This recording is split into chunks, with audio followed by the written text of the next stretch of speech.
Cocaine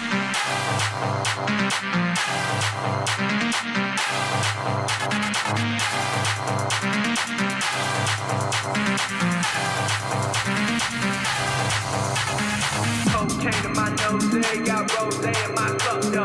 Started climbing my OG, got me locked in on cup, though. Cocaine in my nose, got rose in my cup, though.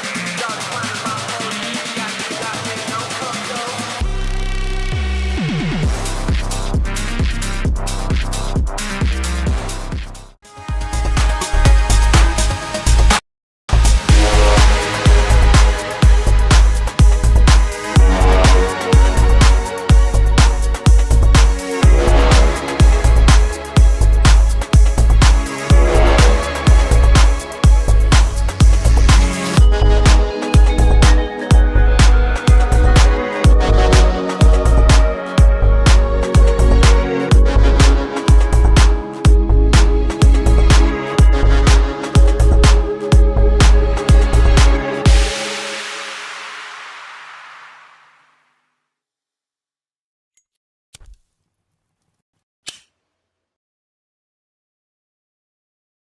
Well, good evening, everybody. It's a pleasure to be back.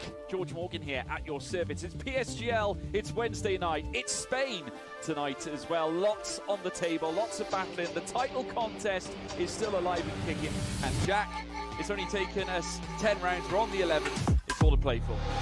Boromant goes on the inside and takes the lead on the final lap of the race. Now it's side by side between Boromant and Warner, but Boromant's got the inside. A guest star here in this phenomenal race. Cameron Dowd looking to take P2 in his very first PSGL F1 PC race. Incredible to say the least. You see that Putin still lead. 1.5 seconds. DRS is the name.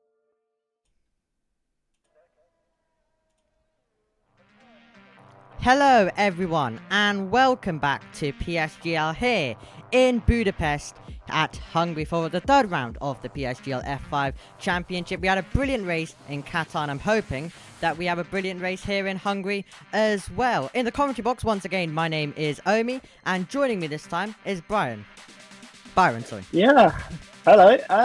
Nice to be here. Looking forward to it. Obviously, I've done quite a few bits for PSGL now, kind of standing in at every opportunity. I've now got my own tier as well. I'm over in F3 on PlayStation or F4. And yeah, here for what should be a great day of racing here at Budapest. Yep, absolutely. You obviously have the DRS zones down at turn number 1 and towards turn 2 as well. So that's where we'll be seeing most of the overtaking. And as I said, it was a very, very good race here at Qatar last time out as well. So we'll run you through and quickly just show you the results as well. And it was a brilliant battle all the way till the end of the Grand Prix, which went down to the last lap. And it was a brilliant battle that lasted a few corners as well on that last lap. So it was really, really great to see. But it was Zerky who came out on top, and it was a brave strategy by him. He went for the medium to hard, which you wouldn't really call brave. But however, everyone else on the grid didn't go for that strategy. He, though, was able to just about make it work and was able to take the victory. So it was a great drive by Zerky as well. We'll quickly run you through the driver championship right there. As you can see, we do have Domi JD in the lead as well with 20 points. And right now, as you can see, Zerky obviously did win last time, but got 17th, and in this kind of championship, you have to be really, really consistent. Because as you can see, Domi JD got first in Japan, second in Qatar, and even if you're just getting those second and third, you're at least being consistent, and that is keeping you ahead of the rest. So that is really going to be a crucial part in this championship. Yeah, I mean, it's been a good race for some, not quite a good race for others, but you know, it's very much about can you bounce back. I mean, in some championships, I did a race for PC F3, and a driver going into the third race of the season. Sorry, he's got a 15-point lead in the standings. So these gaps aren't unheard of, but closing them is always possible. All you've got to have is that driver above you have one bad race, and that's your opportunity. Yep, absolutely. Right now on your screen now is also the Constructors' Championship there as well. So as you can see, Aston Martin with a 13 points advantage to Alpine. Similar story in this one. Even though Tristan did retire last time around, luckily some of the other closest teams weren't able to get a good result either in the first round or the second round, as you can see, with Snake getting 17th last time out. Not last time out, sorry, in Japan, and same with Zerki getting 11th in Suzuka as well. So Aston Martin currently looking strong, but they will be looking to continue that into Hungary as well. And this is your circuit. It's 4.3 kilometers, 2.7 miles, and it includes 14 turns. And you obviously have the 2 DRS zones, 1 detection point. So if you're able to make the move on the first straight, then you can use the DRS to hold it down on the second straight as well. So that is definitely very, very crucial, and we'll quickly run you through the calendar. So as you can see right now on your screen, we've already been to Japan, Qatar. Now we are at Hungary. Next week it is going to be a break week, so we're not going to be racing next week. And then after that we'll be heading to Las Vegas. We'll let real life do it, and then we'll head there ourselves. And then we're going to head to Austria, and then to the Temple of Speed at Monza, and then we're going to head to Singapore as well with the new layout, so it'll be interesting to see how that is. And then we'll have all of the Christmas break and be back with Spain, Miami, Silverstone, and we're going to end the season in Bahrain. So definitely looking very, very interesting all the way till the end of the season. And now in your picture you should hopefully have F1 cars making their way through. Well, we're currently just seeing them exit the pit lane. However, qualifying has begun. As you can see, we just have 12 minutes and 30 seconds on the clock.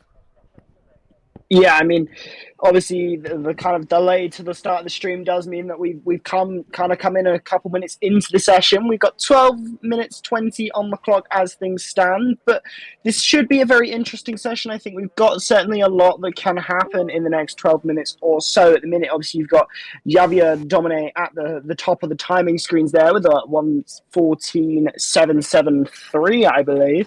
But yeah, this is a good start to qualifying for certainly some of the drivers, but obviously not everyone's been able to set a lap time thus far, and we're going to be getting some good hot laps underway very shortly.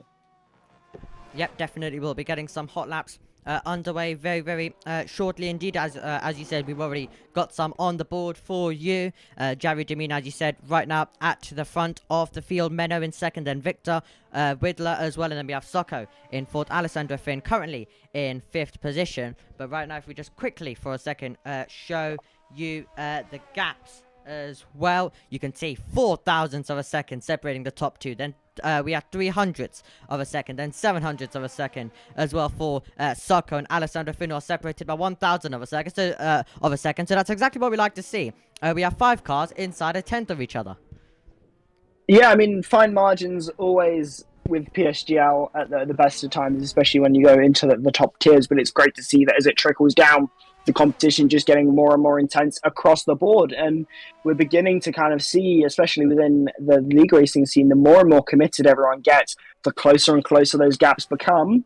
And the more and more rewarding it is when you get that one hot lap that takes you right to the top, because you know how hard you had to work for that couple thousandths of a second of just taking you from a reasonably good level to the very top.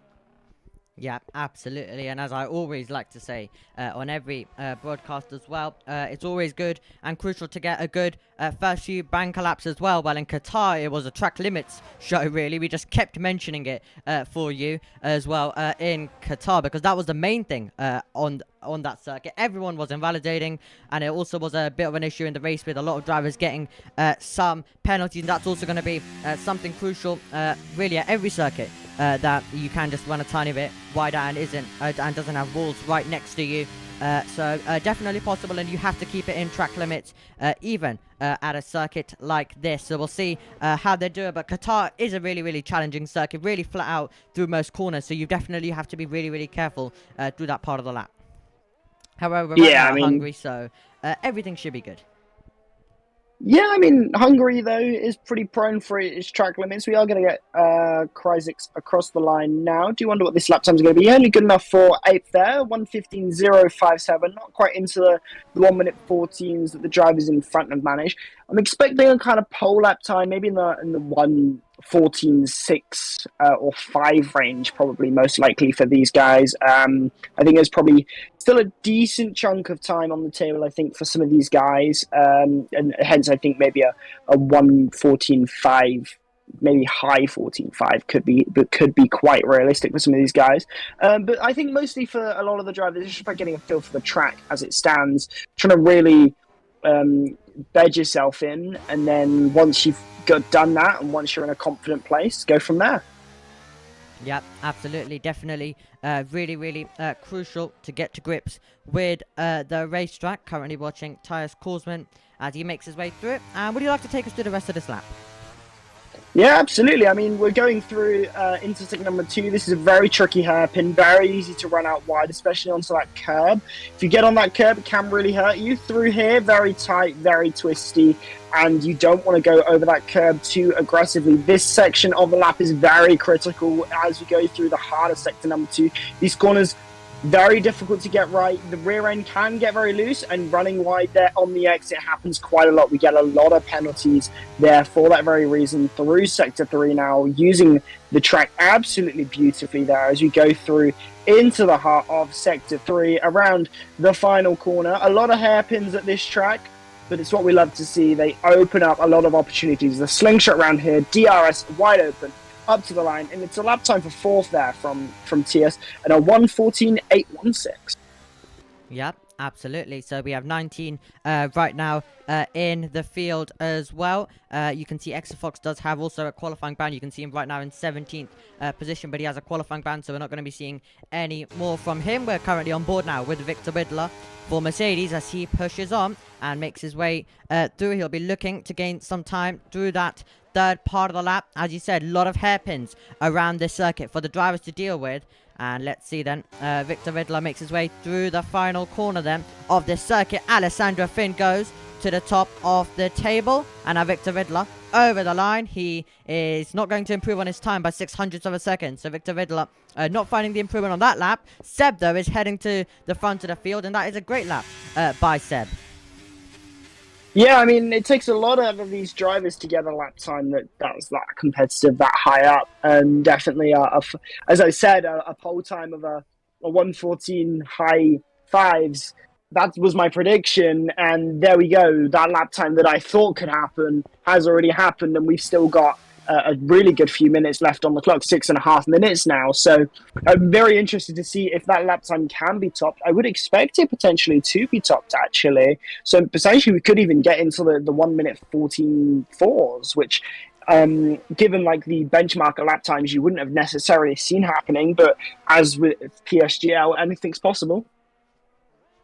Yeah, absolutely. Everything and anything is possible right there, as you see Alfa Romeo just making sure that he gets right out of the way. I believe that was Marco coming over the line to improve to 8th. We are on board though with Hassett, as he's now the driver also chasing an improvement. We'll be seeing a lot of improvements coming in a second though on this second run, as we have a lot of other drivers pushing on. Hassett though definitely has backed off a tiny bit as well in that second part of the lap, so we'll see then who is going to be able to find an improvement. Dustin seems to be coming in. Now we're watching Marco as he climbs the hill to turn number 4. You just set a lap, so we're definitely not going to be seeing an improvement from him. So a tiny bit quiet through right now, but Zach Miles is about to begin lap, because obviously all of the drivers now, we're getting into 5 minutes 30, so most of them finishing their fast laps, heading to the pit lane, getting ready for their final run coming in a few minutes time at the end of qualifying. Yeah, absolutely. As we go through on this lap, through intersector number 1, one of many hairpins here. This one's very difficult indeed. The turn 1 hairpin, it's 180-degree right-hand corner. It requires really late braking for that sort of corner. As we go intersector number 2, though, turn number 4, it's another very difficult corner to get right. Track limits, they happen quite a lot on the exit of this corner, and then into this very long hairpin, as I said earlier as well. Don't want to go too wide on that exit. If you go over that sausage curb, you either do damage to your floor if you got the damage on that high, or you're going to really hurt the downforce of the car. You got to remember the downforce of the floor is calculated in this game, and you will lose quite a decent chunk through there. As you go through now into sector number 3, very nice on the exit there. Apparently a purple sector 2. How true that is, who knows, because the game does like to flag a lot of purple sectors for absolutely everyone. But as you go round now into the final bend of this lap, a very long corner. You really want to get on the power really nice and early, but you just got to wait. You got to be patient with it, and up to the line now, and that is second with a 1:14.725. But still quite a way off the ultimate pace that we've seen by Seb, so it's definitely going to be interesting to see what kind of gap Seb has over the field at the end, or if Seb even will be leading the field come the end. Yeah, absolutely. So definitely we'll see then how it goes. But Seb with a great lap coming in earlier on. Right now, no one's been able to get close enough, but now the track is going to be at the best, so I think we'll surely be seeing an improvement right at the end of qualifying. Everyone in the pit lane currently other than Julian as well. And as we mentioned, that is obviously because they are now preparing and getting all set and ready for their final runs, and they will start heading out onto the racetrack on their out laps, and then we'll be getting the push laps underway. But everyone right now has to make sure that they get a perfect lap in if they want to beat Seb, because Seb, as we already mentioned many times, has set an absolutely extraordinary lap, and he could go even faster with the track improving. Yeah, I mean, I'd be interested to see what Seb's teammate Julian's doing on this hot lap, because there's definitely it'll be interesting to see if it's just one side of the Ferrari garage that'll be very happy, or the other. But obviously Julian kind of coming through on that lap at the moment, but we're not following on with that, as we're kind of just waiting to see what's going to happen with the rest of the field coming out of the pit lane as everyone begins to filter out. And now we go on board with Julian through Sector 2. This is probably going to be Julian's only hot lap, because you're not going to have time to get around and come back into the pit lane unless they invalidate, come right in and change tyres immediately, but that doesn't look to be happening. Again, another apparently purple sector number 2 for Julian as we go through this very, very tricky two left and then right-handers. As I said, you really want to try and get on the throttle as early as possible, but you just can't, because you know that if you do, car goes loose, as it did there. Up to the line though, 8th for Julian. That's not a bad time, but it's not a great one either. But definitely puts you in the top 10, gives you a hunt of points, but it'll be interesting to see if Julian will stay there come the end of qualifying. Yeah, but surely nearly everyone on improvements, surely we are going to be seeing him tumble down the order as well. As obviously the improvements, as we've already mentioned, the track getting better and better. However, the lap times are about now to get underway. I believe it's Alessandro Finn, first of all, in 3rd position. He makes his way down towards turn number 1, and he has over 1.5 tenths to gain if he wants to get anywhere near Seb. So he's got to make sure these opening first few corners are perfect. We'll see the sector one time in a few seconds time when we climb up the hill to turn number 4. But Alessandro Finn right now in 3rd. Marco has been given a 5-place good penalty for illegal blocking. That could mean that we do get a lobby restart. Up the hill we climb with Alessandro Finn, and he's up by 0.03 of a second, but he's fighting the car on the exit of 4. Yeah, I mean, that is a really... It seems really scruffy there for the Red Bull, but as we know, sometimes just because you're fighting the car, it doesn't mean you're not getting the time out.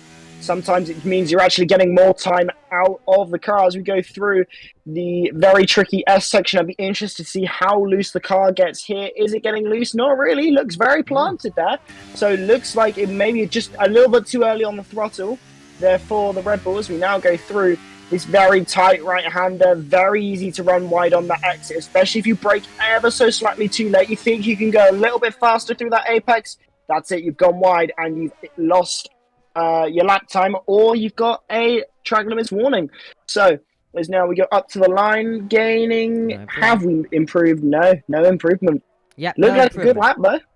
Yeah, absolutely. Not an improvement. We're going to see Menno over the line. Currently, from the evidence that we're seeing on screen through the 2nd sector, he isn't up as well. Has he been able to change that in the 3rd? He has. So, Menno in 4th position has been able to gain time by 0.03 of a second. Victor over the line, still in 6th. So, we're not seeing the improvements that we were expecting. Javier Demine has invalidated. So, Javier Demine has invalidated the lap. Dustin is in P5. Is there going to be any other laps coming in? Zach Miles still needing to find some time. Seb pushing on as well. He doesn't need an improvement. He's off the road anyway. Tyres Korsman with a great lap to go 400ths of a second behind, and he's heading to the front row at the moment. Zach Miles will need a response though in the final sector of the lap, so he is going to have to come up with something as we see Soko go to third. So Soko with a great lap there to try and get close, but no one at the moment is being able to beat Seb at the front of the field. He was able to do it in the second run unless someone can find a lap late. Zach Miles about to come over the line. He needs a mega last sector to find some time, and that's not what he's gonna get, unfortunately. We've already seen Finn over the line. We've already seen Menno, so it does look like that for the third round of the season it's going to be a first pole position for Seb, and it was good enough in the second run, and Seb's even damaged his front wing on this lap, but he's having fun.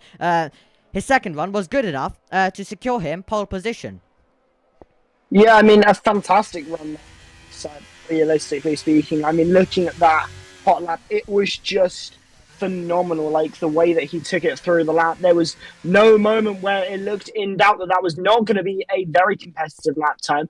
Bit disappointing to not see him improve, because I would have liked to have seen what sort of improvement could have been made. I think potentially there might have been an improvement on the table for the Ferrari. I mean, it looked like certainly there could have been the pace in the car, I think, but definitely good to have seen. I think a bit disappointing there for TS Korsman, because you know, you look at it and you realise I was close to that. There wasn't much in it. There wasn't much margin in it, and I think might be a slight bit disappointment in terms of the end result for TS. But I think a very good qualifying overall. Yep, very good qualifying indeed. Now, we are going to quickly have a lobby restart. So we are just going to quickly get a word from our sponsor, but we'll quickly take you through the results. So it's Seb, then Tyus Korsman, and then we're going to have Soko, Zach Miles, Alessandro Finn in fifth, Menno, and then Dustin, Javier Demin, Victor Riddler, Julian, Marco, Snakers, Hassett, then Felipe Souza, Tristan, Krajix, Danny, and Timo and Exafox serving a qualifying ban. Okay, we're going to quickly now have a word from our sponsors, and we'll see you after the break.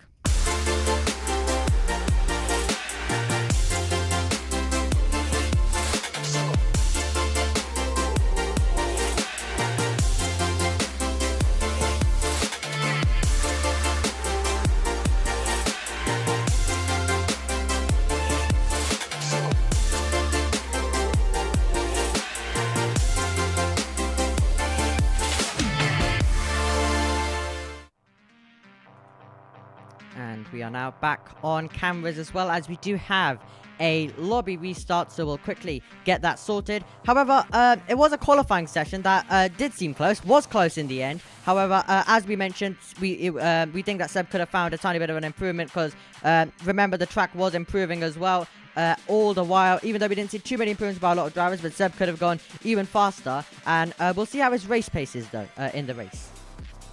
Yeah, I mean, race pace at this track is not necessarily the most important, though. Unlike other circuits where it might be a little bit easy to overtake, this circuit really isn't that. I mean, we don't necessarily always see the most amount of overtakes at a circuit like this. So, you know, it's not like we're at Monaco. It's not impossible to overtake by any stretch of the imagination, but it isn't easy to overtake either. So I think what we might be looking at is seeing what drivers can capitalize, but then what drivers, you know, maybe have a little bit more difficulty on their race pace. If you have difficulty on your race pace, though, it's not the end of the world, because it's not exactly easy to overtake. It never has been at this circuit, but it'll be interesting to see what happens.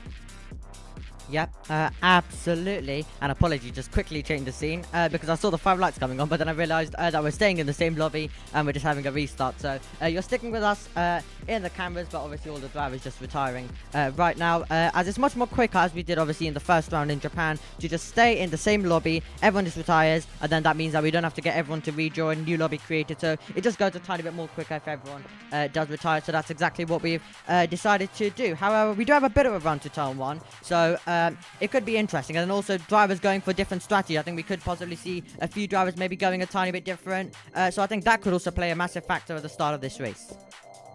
Yeah, I mean, different strategies is always going to happen any circuit, but I think this circuit specifically provides some opportunities for different strategies because of the nature of the circuit. It's not an easy track to get a grip of, so when it's very difficult, the circuit, you need to account for it and think about what different things you can do in this event that it's not going your way. If your race is not panning out the way you might want it, then how do we mitigate that? And normally that's by taking a more aggressive strategy. Yep, absolutely. So, definitely going to be interesting to see how the drivers go with the strategy. As we mentioned, obviously, in Qatar, we obviously saw Zerky going different with the strategy. The only driver to go different with the strategy and make the decision, and he was the winner. So sometimes going brave and bold can also pay off, but also safety cars do play a massive part in the race as well. Yeah, I mean, safety cars, as funnily enough, we have one in this lobby of randomness of people trying to sort everything out. I believe we might be getting a new lobby because someone's not quite got the memo with everyone retiring on lap 1. But we have... Oh, there we go. At long last.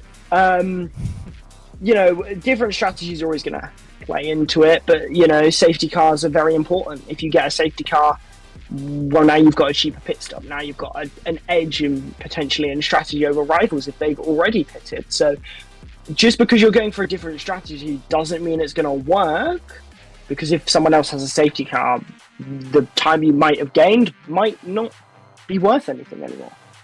Yeah, so safety cars always do play a massive part. Late safety cars always interesting, with some drivers possibly sticking out there on the circuit with their old hards or mediums. Some drivers go onto a set of soft, so some drivers prioritize track position. So it's always interesting to see how that works as well. However, I did believe the driver who didn't retire was in AI, but he finally noticed. So luckily that is all good and sorted. However, it looks like we are going to have a possibly a lobby change, because it looks like everyone's just being kicked out. So that is not very good indeed. Someone's even said servers are down. Well, let's hope everything is okay, because we'd like to bring you some racing action here as well at Budapest after a very interesting qualifying session though. But obviously, we are going to see Timo and Exafox. Do keep an eye on them, because obviously they had a ban, a qualifying ban, so they're not going to be able to participate in the race. So they're definitely going to have only one goal ahead of them, and that is to move forward in the race. Yeah, I mean, it's always very difficult when you've got a qualifying ban. I remember back in my league racing days, you know, when I used to think that I was the next big Jarno Opmeer, which... Just for the record, I was not. I was, in fact, very bad. But back in the day when I thought, you know, like, I was trying my own hand at league racing, I did get hit with a qualifying ban or two. I wasn't necessarily always the cleanest driver. Sometimes I went for a few risks. When you take those risks, you do run the added risk of potentially taking a penalty. And we have seen that with drivers, and that's always to be expected, and that's always likely to happen. But these drivers took that risk, they've got their penalty, and now they've got to try and mitigate that however they can, and that's just by trying to have the best race. You know, you don't want to mess up your own race because you're trying to move forward and have another crash, because then you get another penalty. But you know, you've got to take the risk versus reward factor of it. You took a risk last race, you've got a penalty, but now you've got to try and mitigate it by just having a clean race, moving forward as much as you can.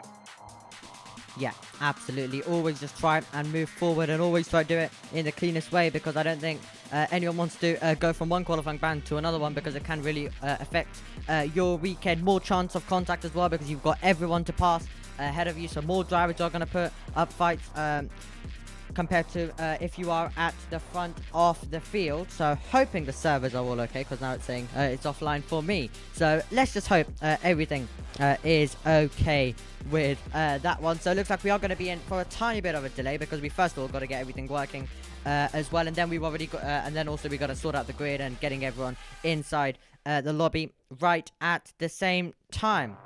However, obviously qualifying was definitely, as we mentioned, one that definitely we thought was going to be well, we thought that Seb's lap would have got beaten. However, we didn't really see that in the So I think Seb really is going well so far in the qualifying session. So Yeah, Team I've just seen in the Discord as well. So you're the goat with that mic in your hand, to be honest. Well, I'm not here for singing as well. Just to get that out there as well for anyone wondering, I don't really do singing at all. This is just a very good cheap mic as well to have. And also, compared to lip mics, because one thing is, I like lip mics. So the old fashion style mics as well, but they're like around 400, 500 quid. So these ones work well, and these ones are also cheap at the same time, and you also get to scream into something. So I think it works good for me. Yeah, I mean, I'll stick to a pair of AirPods for me. It's a bit of a basic option, but it works and it gets the job done. So I'll stick with what I like, and you stick with your fancy microphone. It doesn't bother me. I've got good quality anyway.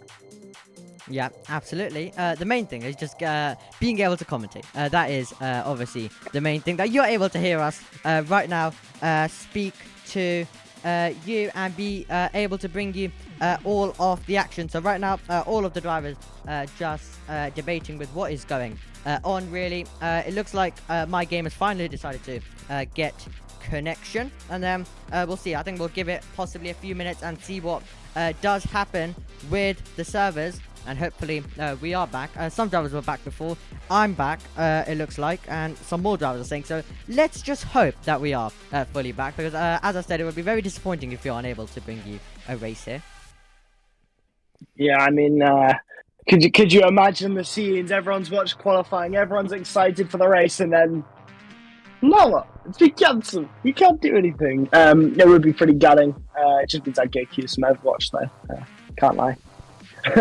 But you know, oh well. I mean, I hope for everyone's sake that the servers are up, because that would be quite tragic. In fact, I'm now just going to very cheekily load F123 on my PS5 and see if the servers are actually up or down, because even I'm curious now, and part of me is wanting to find out and see if we're going to get any sort of racing underway. Let's have a little look. I mean, hopefully, for everyone's sake, my sake, we get action, but who knows? Who knows? Yeah, it seems like it is working for some, not working for others. I think they are back for me as well. However, I would not like to jinx it. So right now we are just in a bit of a delay. We'll keep you updated with any kind of updates we do get as well, with how it's looking, what is going on in general, and if we're getting any reports. As we're seeing, most drivers saying it is back, some drivers still saying it's not back at the moment. And then obviously we'll specially tell you what our tier coordinator says, as well, as obviously he gets most of the decisions, and he's also and he also knows how to make the correct decisions at the same time. So definitely we'll wait for his decision, and then we'll see. But most drivers luckily are reporting it's back, and some drivers still saying it's not. However, most are reporting it's back, and that's exactly what we want to hear. How is your one going? Is it back for you? Yeah, I mean, I've just managed to log on to the game, load into a lobby, start spectating a lobby. So it seems that the servers are functional. Whether they're running somewhat well is another question, but that's an EA thing, not a me thing. So we'll leave it at that before I get shouted at, especially given I am fairly good friends with the EA, and I don't want to ruin that by throwing a few shady digs, but why not? Have a little bit of fun whilst you're here. Sorry if you're watching any of my good friends at EA, because you know, I do like to throw a dig or two. But I mean, going into the race, providing the race obviously gets underway, of course, I think this could be a really fun race. I mean, the action from qualifying, you've got people with qualifying bans, you've got people who are maybe out of position from where they would expect to be. I think there's a lot of action that we'll see when those 5 red lights do go underway, providing they do. So I'm really looking forward to it. Let's just hope. I've been trying to load Discord on my laptop so I can read in. But then I've also realised I don't have access to other channels. So, you know, I'll just sit in a corner and cry and hope it gets sorted. But hopefully we do get something underway very shortly. Yep. Hopefully, we do get underway very, very shortly. One of the reports I've been told is that we are getting the lobby made. So that is the main good thing right now. So hopefully, we are able to just get everyone in, and then we are able to get underway. But as you said, when we do get underway, if we get underway, which will most likely be soon, that we are going to be seeing quite a lot of racing action, especially the run towards Turn 1. We do see quite a lot happen as well. Looks like the invites are starting to be sent out, so that's also a good thing. But it looks like everyone also is asking for an invite once again, so let's hope it's all good, but at the same time we'll see, and we might just need to do a tiny bit more waiting. However, when the action does get underway, hopefully it'll be worth the wait, and we do get quite a bit of action coming our way. Yeah, I mean, absolutely. You'd certainly hope that there'd be a lot of action, just with anything. You know, you want to make it worth your while, want to make it worth the wait, and that's just what we're making sure. We already know we're actually time travelers. We know it's going to be an amazing race, so we've actually made you wait ever so slightly, so you can get that sweet, sweet reward come the end of it. I know that whilst you got a bit of downtime, I'm going to nip to the toilet before anything happens. So hopefully nothing happens, but I'll be back in a couple of seconds. Absolutely. So we'll just right now put in your picture the calendar right now at the moment, so you guys can also see what is coming up in the next few weeks here at PSGL. Well, obviously we don't have anything coming up next week due to having a week break off, but after that, however, we are going to let real life Formula 1 do Vegas. However, I'm not really going to be watching it because I'm mainly focused on Macau, the F2 World Cup taking place there, so really looking forward to that. So I'll watch a bit of Vegas. I'll see how much I can watch of Vegas. Looks like I've received an invite, so let's hope it is all good and I'm able to get in. However, yeah, Macau, looking forward to it. We haven't had that for a while as well, due to just the virus and the pandemic that obviously came. So excited for that. Also obviously excited to see how Vegas is actually going to be in real life as well.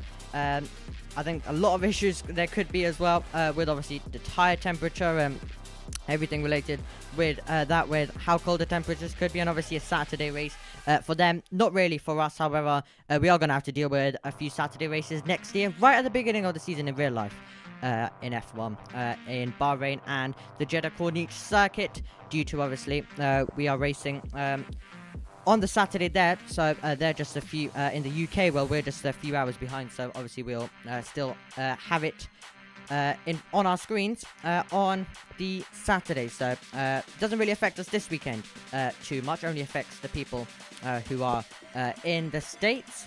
However, yeah, so we're obviously going to let real life do it next week, and then we'll obviously have our turn for the first time here in PSGL to see how it goes. We weren't able to do it last season. It was planned to happen last season, but we obviously didn't do it last season. So hopefully this season we are able to do it, and it's a very, very good one and a lot of action. I have done 3 Vegas races, and even though a lot of other commentators have said they haven't really enjoyed their ones, however, all of my ones I think have luckily been very, very interesting. So luckily I've not had anything bad to say about Vegas, because all of the races I've done have all been very, very exciting. So right now as well, I'm just seeing it looks like my lovely Cocom has returned. Hello, are you there? Yeah, I'm good. There we go.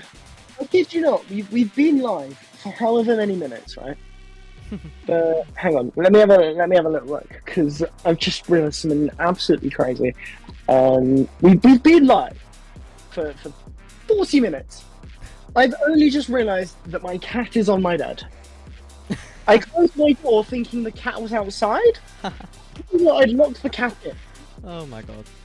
However, she has fallen asleep on my bed, but I do really want to bring cat cam. But I don't know if she looks so tired, man. Oh, I didn't even I walked in, right, thought, oh, I'm gonna put on a jumper. I'm like, why is there a black mass at the end of my bed that's not normally there? Yep, turns out it's a cow. Right. Looks Looks like like- the lobby issues are sorted. Yep, does look like we do have everyone in there as well. Nathan in the chat saying, "Oh, why did you copy my Ferrari merch?" As well. Looks like I might have copied Richie there with that one, unfortunately. So, well, sorry Richie for that one. Well, let's see then how this one goes. I've just taken a bit of a look. We do have 18 in right now. I'll actually take a look at the Discord. Team also did say sing for us. I was asked in another league to sing for people. However, there's a big chance we'll get copyrighted for that, as they'll think it's too good. So, you know, they'll get rid of it. You know what? I eventually, funnily enough, back when I started doing commentary back in like 2019, 2020, one of the top things people would ask me would be to sing.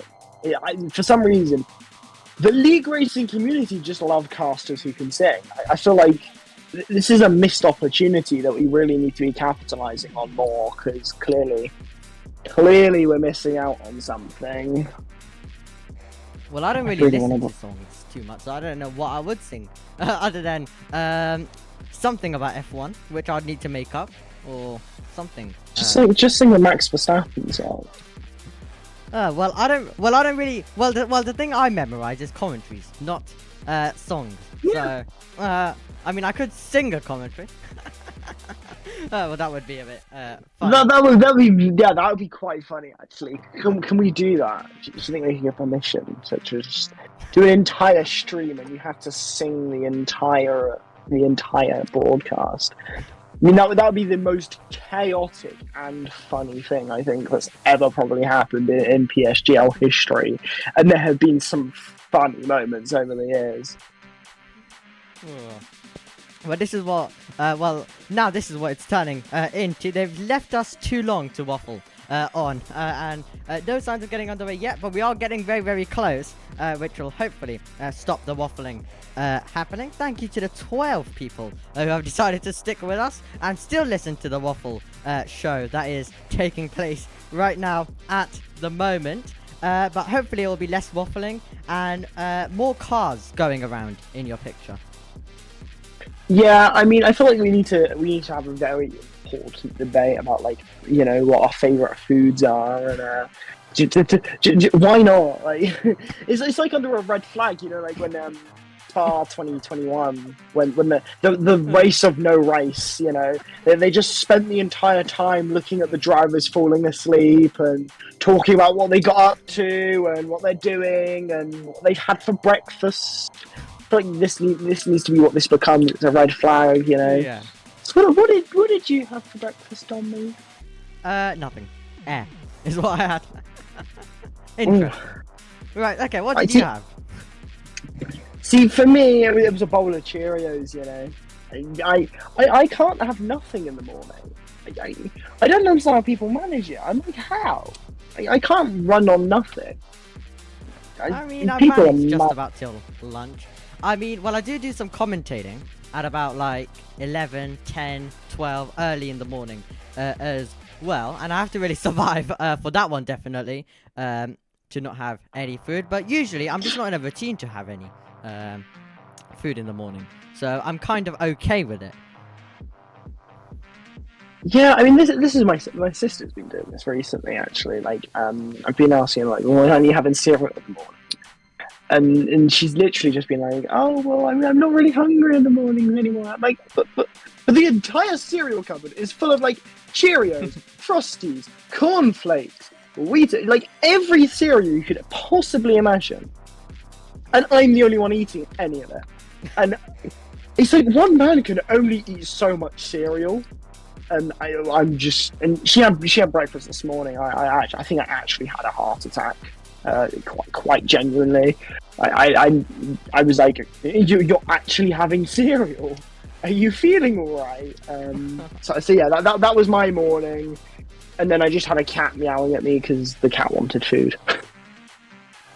Yeah, I mean, I think I had pancakes once in the morning. Other than that, I really don't do it too much. Ooh, to be fair though, And I would say, pancake. and I would say I had the pancakes around lunchtime as well. So, 12. So I don't know if you can count it too much. I mean, I'd count it.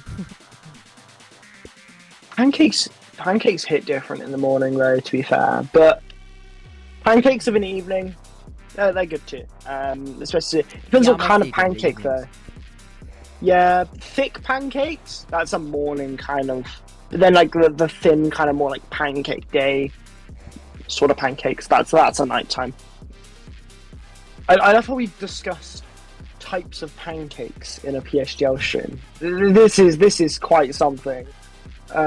Quite a revelation. Talking about pancakes. Jess will message me and she'll be like, "How did it go? How did the casting go?" Talked about pancakes. Just made me hungry, really. It's fine. I've got a drawer full of snacks next to me. If I do get peckish at all, you'll just watch as I start shoving food down my mouth. It'll be quite fun. Hopefully not too long left of waffling, because surely people are How have we gone up viewers? How is Hang that on a actually minute. possible? Well, all we're doing here is Waffling waffling about about pancakes and all sorts of stuff. Yeah, but sometimes people. It's almost like a podcast now. Should we just film a podcast in the middle of the race? I mean, if it does get very boring, I think we will end up waffling a tiny bit. However, I don't think Yeah. these drivers will allow it to get boring, but maybe at times it could get a tiny bit. But we are hoping that there is a lot of action, as that's what people actually do really come for. But, well, I guess you don't need to ask me what team I support. Well, actually, you can't see me, so I'm wearing a No, Ferrari I t-shirt, can. so- I can. Because you're literally- watching the yeah, stream. because I got the Okay. I got the stream loaded on my other screen, so So what team do you I can support? see you in your Ferrari shirt. So what team do you support then? See, hang on. We'll get the shirt up just to appease you. Although it probably won't appease you actually when you realise it's a big up McLaren shirt. Oh. So yeah, I'm a bit of a McLaren fan. Times have been going good for you then recently. Yeah, I mean, to be fair, pretty happy. I may or may not be just grabbing something off my shelf for the sake of the stream. Ooh, Yeah, that cost me Interesting. arm and a leg was definitely cost on that one. But then, because you're a Ferrari fan, I suppose I will show you my mum got me this for my lovely. 16th. It's a 2006 Chinese Grand Prix Michael Schumacher Ferrari. So Brilliant. there you go. That's me appeasing to my co-caster and his favourite team. Don't say I'm not nice, because I clearly am. You see? Definitely very, very nice as well, because obviously when it comes to Ferrari, they haven't been doing too well in real life. Well, Brazil, basically, I was doing some other stuff before the race got underway, joined around on the formation lap, and the first words I heard, Charles Leclerc is out on a replay. So that was not very fun. I lost all hope because I was like, oh, wow, down to turn one's going to be interesting. Charles Leclerc has a chance to take the lead. That could be interesting. Maybe Charles Leclerc can hold it for the first in, but Ferrari's probably going to screw it. I was just dreaming about stuff that Ferrari fans would dream about. And came in and Charles Leclerc is out. Even before the Yep. Grand Prix got underway. So that was Yep. definitely not fun. However, the waffle is over because it does look like we are getting into the action. Black screen for a moment, but you should now be able to see the lobby with everyone in it and getting all set and ready. So the wait is finally over. It looks like we're going to be getting underway soon. Yay! Let's go. Yeah, I mean Hungary. I'm now hungry. I'm not sure about you guys. Talked about pancakes for about the last 10 minutes, but here we are, Hungary. It is one of the fastest and most technical tracks on the calendar, and this track is, well, 2.7 miles long and has 16 turns. A lot of hairpins at this track, as we've already discussed, but a lot of these corners are off camber, makes them very, very difficult. It's very twisty, it's very technical, and there aren't many overtaking zones, but there are two DRS zones. One on the rundown into turn number 1, and then one into turn number 2, but there is only one DRS detection point. So if you get DRS for that first straight, you've got it for that second straight. So if you're going to get a pass done, it's either that first straight or that second straight typically. But who knows? We might see a few overtakes through the corners if some drivers are feeling daring. Yep, if they are feeling daring, it would definitely be very brave, though, as well, to make a move. Would love to see a move at turn number 4. Always love seeing moves there, but it is always very risky as well to try and attempt something there. However, definitely gonna be now very exciting to see the run down towards Turn 1 first of all. What strategy options have drivers gone for? That's always an interesting thing to see. As obviously now more viewers coming in. We're about to get underway after a tiny bit of a delay, so do not worry. We should be going very, very shortly. Well, here we go. The wait is over. It's time to look to the 5 red lights. Lights out in Budapest. Good reaction time from Seb. He will try and maintain the lead into turn 1. He will maintain the lead. Good start by Zach Miles. He's going to challenge for third. So will Alessandro Finn, who's trying to get to the inside line. Tyus Korsman with a late lunge. He's going to go to the inside and take the lead, but he won't make the corner in the lead because he's going to be a bit too wide. And it was the up and under for Seb. He's going to take P1. Then it's Tyus Korsman. And then it's going to be Soko trying to go to the inside line. Side by side we go through turn number 2. Heading into turn number 3. Who is going to give an inch? Neither. Off the road goes Soko. As we climb up the hill, there's going to be a spin right in the background for Snake, I believe. But it's Seb. Then it's Tyus Korsman. And then it's going to be Soko still battling away, trying to go the long way around. At the same time, it's Jerry Demine also trying to go the long way around. They're side by side for the lead. Tyus Korsman's got the inside line. And Tyus Korsman's going to take the place. Cars all over the road as they make their way through. It's a brawl out there at the moment. Tyus Korsman, though, has the lead now at the front of the field. Then it's Seb. Then it's Zach Miles. And they still battle for 4th position. And Soko goes through.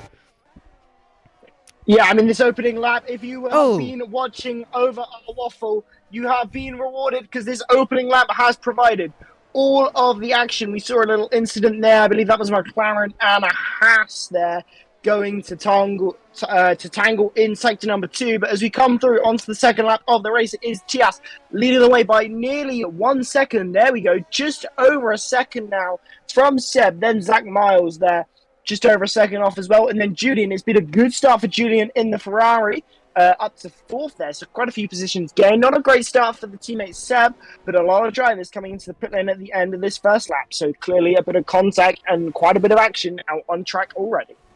Quite a bit of action indeed. I have to say that's one of the most frantic opening laps I have ever seen. It was Menno who did make a tiny bit of contact. And if you look now at the tyre strategy, it is very, very different. A lot of drivers, not surprised because we were going 3 wide into corners. And we didn't really describe them as overtaking opportunities. So it's expected to be tight through those part of the laps. But the drivers were risking it on the opening lap. And one of the reasons I think we saw that, if you do look, we have a lot of different tyre choices by all of these drivers. And obviously a few of them, and there would have been a few more maybe on softs and mediums as well, but obviously they've elected to pit right at the bottom, so we won't know fully what strategy they were on. But that was absolute chaotic on the opening lap. Now we've finally got into a rhythm, but we're going to see more overtakes happening, especially coming in by Julian as he's on the softs compared to the hards right now, Zach Miles and Seb as well.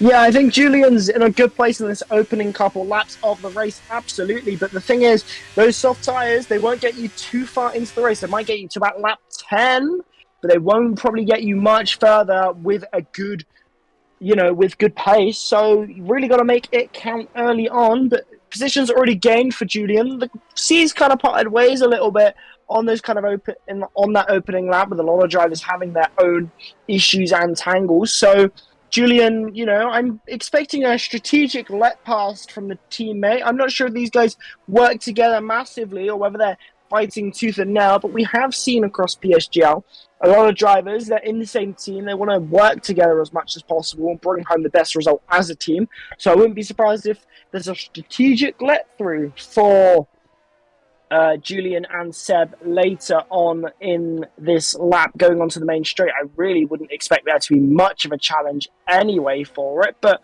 out in front, Tias Korsman, 2.3 seconds as it stands. Quite a good margin, to be fair. But they're again on the medium tyres, likely to go to the hards or softs later in this race. But definitely a good start there for the Williams. Obviously, you've got to remember that Williams did go deep into turn number one, tried to go for the race lead, did get it ever so briefly, but then went a bit deep and lost it to Seb. But later on in that lap, they went to war, and I would expect there to be reports to the stewards about it. But there again, as I said, the Ferraris swap places. Yeah, so through goes Julian to get past Seb as well. Jerry Demine is trying to get past Zach Miles and trying a different racing line on those medium compound of tyres. And obviously the hard tyres right now, obviously not getting up to grip as quick as possible, but they'll be able to go longer in their stints. Tyres Korsman has been able to drive away, as obviously there were hard runners in second and third for that time, but now Julian has been able to get through on the soft. That's exactly the task now ahead of Javier Domine as he makes his way through. You can see he's right now tucked up on the back of Zach Miles, so he's going to be looking for a move down to turn one. We'll have to use a tiny bit of the ERS because of the car ahead of us.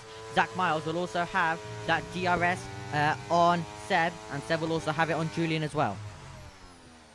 Yeah, I mean, whilst you were just talking about this battle there, I noticed that Maximilian Socko had a fastest lap then, running in just a bit of clean air, so you kind of got a bit of space to push and kind of unleash your own kind of pace and skill there for a little bit. So Maximilian Socko putting that to good use. But as we go down the straight, it will be interesting to see if the Aston Martin thinks about an overtake, but yeah, nothing really worth doing too much.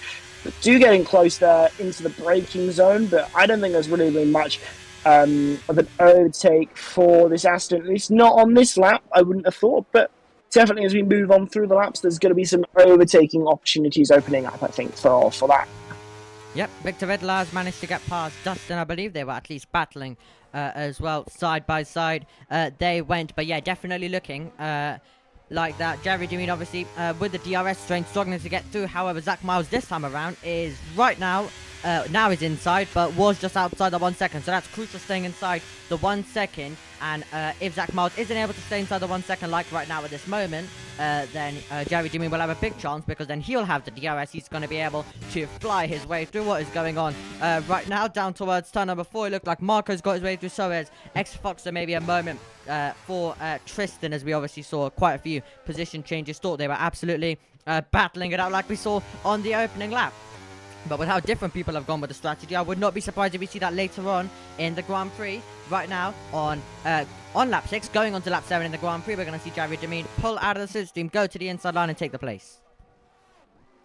Yeah, I mean, fairly slam dunk overtake there. Both drivers, noticing the ray light on the Alfa Romeo flashing. That means you've got less than 15% on your ERS battery. Yeah, I've also noticed that Julian massively closed in on Tias over the last few laps, now getting into the 1 second range there on the Williams car. So this battle for the race lead could certainly be on, and I would expect if Tias Korsman is able to get ahead, fall behind, of Julian, I think Julian could have a chance at extending a bit of a gap. But you've got to remember, these soft tyres won't be the best in a couple laps time. They're going to start falling behind the mediums, but we are very much looking at what's going to happen with this big train behind. You know, you got 12. Oh, round goes Socko. Contact with Felipe Salza. We were just watching that, and there's been contact. Timo goes through, but Felipe and Socko risking it through turn 3, and there's contact made between the pair of them. Yeah, and in the chat, someone not happy with the racing standards from the Mercedes already, and they've probably not even been able to see this incident properly as it's happened, because it's only just come through on the main feed about 25 seconds later, so they've not even been able to see the racing standards from the Mercedes of Felipe Sousa there. But yeah, quite an interesting incident happening there.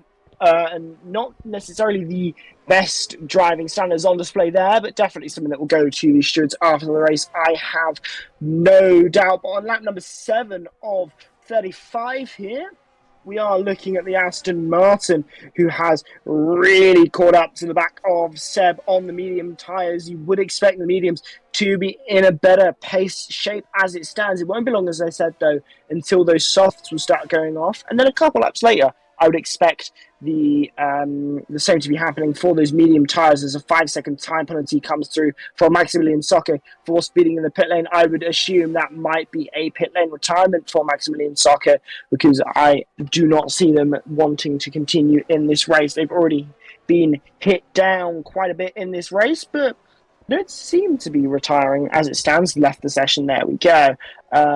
Did they retire though? That is the question. Doesn't look like they have, so we might have an AI car trundling around for the rest of the race perhaps. But as Javier comes along, overtaking Slam Dunk, nice and easy, bobs your ankle, and that is a very nice and easy overtake there.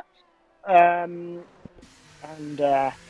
Bora Felipe coming into the chat there. As Dustin is quite close to the other Mercedes of Victor, keeping close as we go through into sector number 2. This is not an easy track to keep behind another car on, so it's very interesting to see how the drivers manage it. They do seem to use a lot more ERS than they might at a different circuit to kind of keep close to the car in front. A lot of these corners, you've got to be a bit behind the car in front. You can't run alongside, and you've really got to play your cards carefully. You absolutely do as well. Javier Demin now has been able to catch up to Julian, bringing 7 Zach Miles along with him right now at the moment. But yeah, we were keeping an eye on Dustin, getting closer and closer to the back of that Mercedes, and we'll definitely have a fighting chance down to turn number 1. Don't think we're going to get a change for second position. 9 tenths is the gap, unless Zach Miles deploys a bit of ERS and has a go and gets a good exit out of turn 1, maybe down to turn 2. Other than that, it looks like we might be getting a move there by Dustin. In the slipstream, you can see we're gaining on the Mercedes with every meter that we run. And he's going to go to the inside line, bit tight into the braking zone. The Haas does get through, but it's going to be the up and under for Victor, who now stands on the throttle. Will try fight back. He obviously does not have the DRS, and that is going to mean that Dustin is going to head to turn 2 ahead. And if he's able to keep it on the racing line without running a tiny bit wide, Victor's had a moment as well, just a little slide and twitch of the rear, as obviously, as you said, we do have now an AI car just trundling around. There it is. Right now just being passed by these drivers as they make their way through, but nothing Victor Riddler can do to fight back on that occasion. But if he can stay in the wheel track, stay close to the next few sequence of corners, then he might have a chance to fight back with the DRS down to turn 1 and 2. Yeah, absolutely. I'm quite surprised at the fact that the soft tyres seem to have already dropped off the kind of cliff, per se, as we like to call it within Formula 1. Yeah, they're falling behind already. Was within a second at one point, Julian, but now already falling behind, now 1.5, 1.4 behind the Williams, and the Aston Martin of Javier behind, already closing in, now just 7 tenths separating those two, and that's going to be the Aston Martin getting DRS and being pulled along by that soft tyre runner, and that's actually going to help probably bring that Aston Martin into the potential fight for the race win, I would have thought. Yep, absolutely. Great exit by Prix as he tries to fight back, but just about being able to hang on his Victor. So he was just able to just pull a tiny bit of gap in the second phase of that corner. However, right now it just looks like the driver's stuck in those DRS trains as they try and make some moves. However, soon the mediums could start fading away. That's when the drivers who are sitting behind perfectly right now, like 7 Zach Miles, have had to go through the pain. Now we'll be getting the gain as well on those hards, so we'll see how much they are able to gain. Julian just picking out about a tenth right now on Tyus Korsman, being obviously pushed around by Javier Demin. So we'll see how Javier Demin then is able to try and make this move. Well, you first of all need a good exit out of the last corner. It doesn't look like you'll need to make the move. You'll get the position because the Ferrari of Julian on the soft tyres, the softs have faded away. He is coming into the pit lane. Yeah, I mean, I had wondered if that was going to be the case, because I noticed that across this lap in particular was gaining on the Williams ahead, but not significantly, and the Aston Martin was still gaining quite a bit behind. So I very much assumed that this was an in-lap, push as hard as you can and come in at the end of the lap. And now that Aston Martin's let free, and what can that Aston Martin do in terms of catching up to the race leader? Yes, absolutely. Now, Jerry Demine has absolutely no one ahead of him other than the man he's obviously trying to chase and beat right now, Tyus Korsman. And we're going to see if he's going to be able to get close. However, this race so far has delivered. We've had to wait quite a while. Lap 1 was absolutely chaotic and frantic. Then we did have some action, but obviously there will be a lot of things going to the stewards. So these race results are going to be incredibly provisional because there was a lot happening on the lap 1. I saw about 3 wide, cars were all over the road, cutting corners on the opening lap, being forced wide, and obviously the camera can't pick it up all as well, and that was only at the front of the field. So there could have been absolute chaos happening near the back as well. So wouldn't be surprised if we are to see more of that. But Jerry Demine just slightly trying to get closer right now to Tyus Korsman. The gap is 1.3 seconds. And also Julian, right now, as we saw him make his pit stop, he's going to be coming to some traffic. And unfortunately for him, it is obviously going to be Hassett also getting the DRS off Snake. So he's going to have some passing to do, and he's going to have to do it very quickly. It doesn't look like he might not be able to do it on this lap. So it might be a tiny bit complicated for him, as we do see a battle between Victor and Dustin, as we are going to see the Mercedes with the DRS open, being able to keep the position into turn 2. But Julian hasn't. Well, now he's going to try and make at least one pass, so he is going to try and make a pass down to turn 2. He's going to have to go the long way around. He's just going to be able to get a full car length ahead, turned in there, but he was luckily a full car length ahead. Can he do it into turn 4? Here we go. This could be very crucial for his race. He's going to use the ERS, and it doesn't look like Snake is going to fight this one. It's not really his fight, and Julian makes that move. So now, I was going to say, if Julian wasn't able to make that move, then it really could have hurt him being stuck through the middle sector, but he's made the move, so that's great for his race now. He's got some clean air ahead. Yeah, exactly. I mean, this was very important for Julian. There was a gap, but he didn't quite come out into it. If he'd, been a couple seconds down the road, would have slotted very nicely into a very nice gap between Snakes and Krizix. And that would have been great, but when he realized I'm coming up behind these other cars, it became a case of I need to get past these guys as quickly as possible to help me run my race out, because now he's going to be gaining on those cars in front, and the quicker he gains on those cars in front, the more and more pressure he puts on the race leader and on all of those other cars, because when they pit, could well be that he comes out in the race lead. Yeah, absolutely, definitely could be the case as well. Now 0.5 of a second for the lead of the Grand Prix. Seb and Zach Miles currently in their own little mini race right now in 3rd and 4th, but they'll be looking to get involved obviously with the different strategy. Then we have Alessandro Finn, then we have a bit of a DRS train in what's been a bit of an ongoing battle between Victor and Dustin. Krajic's has just been sitting behind the 3rd car in the train. You can see his ERS is pretty much high. He's just been sitting behind, staying with these guys, not really being able to put any kind of an attack so far. And then we obviously have Julian, who was able to make the move on Snake and Hassett. Crucial move for his Grand Prix. He's got some clean air now, has the man on the medium compound of tyres, and he's got 2.5 seconds of an advantage ahead of him. He is gaining very quickly though through the corners, because there was 5 seconds earlier on when we last checked in with him. Now it's gone to 2.2. Not surprised. They're really pushing on the mediums, and also they are in a bit of a DRS doing, so possibly running at a tiny bit of a slower pace through the corners. So definitely will be interesting to see. He's already got it to 1.7, so he might have some issues on this lap. Yeah, I mean, he's gained so remarkably quickly on the cars in front that now he's got an issue of, I've caught them too quickly. I've gained too much time, and now I've got to try and overtake drivers. And trying to overtake drivers is Victor as well, trying to get past Dustin there, nothing quite worth doing, and nearly invites Krizix into the next corner. Through into turn number 4. Is there anything worth doing? Absolutely not. It's such a difficult corner to try and even make an overtake as Exafox looked at a potential overtake, but again, nothing quite worth doing for either driver on this occasion. But this little train forming out quite nicely. This is the battle of those who pit very early on in the race, all the way down there at the bottom. But Julian there, getting past his first car of this big train, getting past Krizix there. I mean, the pace at which Julian has caught the cars in front is absolutely incredible. I wouldn't be surprised as to if Julian was potentially going for a 2-stop here.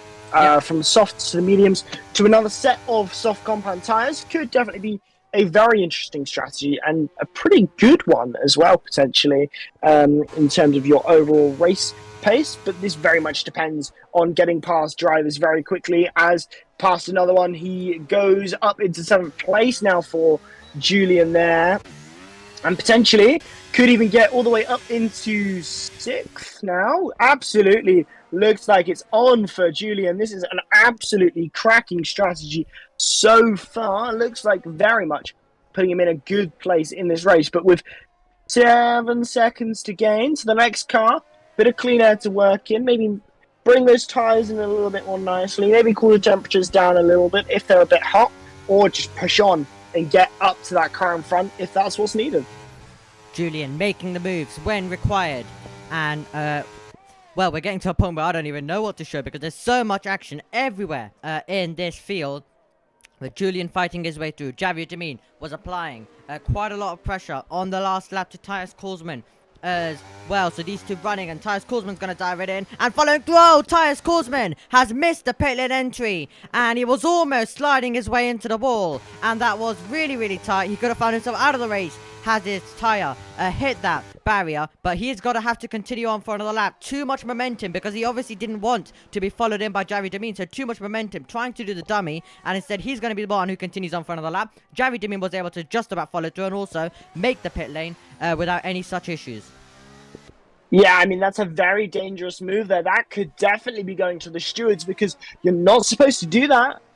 Once you commit, you're supposed to commit, and he committed late and took the consequence and ran wide at that final corner. So not only will he have the hurt of running an extra lap on a set of tyres that clearly aren't in good shape, he might have the extra hurt of a post-race penalty.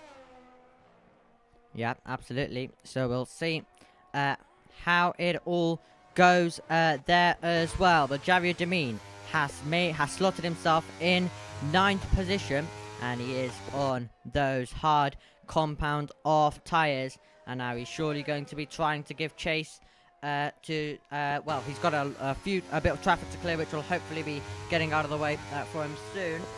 However, he's obviously got Julian ahead. So Julian's got the net race lead at this point of the race. Now Tyus Korsman is going to be coming into the pit. Seb continues on. Alessandro Fane is going to join Tyus Korsman in. So this is going to be really tight now between Tyus Korsman on the pit exit. How much time has he lost compared to Javier Demin? So, not a surprise, Julian is absolutely flying through. That's the pace he's had on those new compound off tyres. And now Tyus Korsman makes his way down the straight. And there goes Javier Demin. So Javier Demin has flown through. There Javier Demin is. And then there is Tyus Korsman. So Tyus Korsman losing some time with that. So he's going to have 1 lap fresher tyres. And he's got to make the use of it. And now try and close back down the gap. Yeah, I mean, no surprise, though, that he lost a chunk of time. Not only did that mistake around the final corner undoubtedly cost him a few times, going around an extra lap on a set of tyres that are worn versus that driver going around on those brand new tyres. We know that at a track like the Hungarian, the undercut is incredibly powerful, as Tyus does get a 3-second time penalty, so that makes the race even harder, but even easier for Javier Demin, because now you've got that penalty to contend with, because you've got to be 3 seconds ahead if you want any chance at keeping a race win on the track. But as we pan through, I've noticed that Julian is actually catching Zach Miles like an absolute rocket ship now. 2.5 the gap already. Bearing in mind, just 3 laps ago, that was 7 seconds. Those hard tyres, they're clearly getting towards the end of their life too, as we're beginning to see those hard tyre runners coming into the pit. Funnily enough, on cue, as I was mentioning it, talking about it, and I was about to get to it, Victor Widler comes into the pit lane for a set of medium tyres now. As I said, though, I don't expect Julian to be taking those medium tyres to the end. With 17 laps remaining, that would be going an quite honestly ridiculous 23 laps on a set of medium tyres, which just doesn't seem feasible. I would very much expect him to come into the pit lane at some point for another set of soft compound tyres. But there again, with the lobby restart, that becomes an option. You haven't got to worry as much about what tyres you've got available because you get all brand new tyres. You haven't got any used sets. So the maximum options on the table for Julian. Alessandro Finn getting past Snake there. Alessandro Finn has obviously made a pit stop. Hassett was trying to follow through after Snake had a tiny bit of a moment on that occasion. But yeah, definitely going to be a big task for Julian. And the main thing is, first of all, he's got to try and make it to the end, but also keep good pace, which is going to be impossible as, well, the rate that he was gaining on people, everyone will be about 800 billion times faster than that as well, with his tyres absolutely shot as well, and he's been pushing on those mediums as we have seen as well. As now his teammates come into the pit, as you can see right now, he has gone on to the set of medium compound of tires, so we'll see how that goes. This is Javier Demin, net second place in the race right now at the moment, and then we obviously have Tyres Korsman, who is going to have to try close the gap after that error, and also going one lap longer, which he didn't want to do.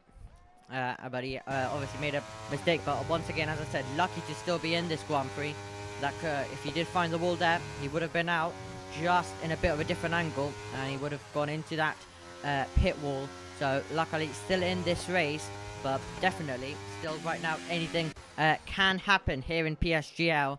And Javier Demin is being just held up a tiny bit right now by Kryzik. Is he going to make a move at places you wouldn't usually see it?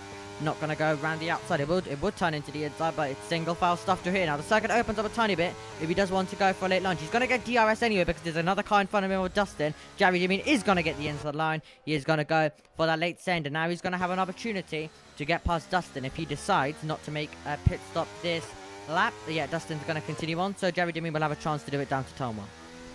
Yeah, I expect Javier Demin to get past along this straight here, and undoubtedly very close. So the move absolutely expected and absolutely on, and absolutely happens there for Javier Demin. And to be fair, this has played into the hands of Julian, who's just taken the race lead here as he kind of just about catch the end of it there into turn number 2 there. Julian getting past Zach Miles there to get into the race lead. This kind of plays into the hands of Julian, funny enough, because now there's an 8-second gap between Javier Demin and Julian. You can push on for those few more laps that you've got left of those tyres before they're becoming out of their working range, and then you've got a fresh set of tyres that you can then use right at the final stint to try and close that what's likely to be about 10-second gap to the car.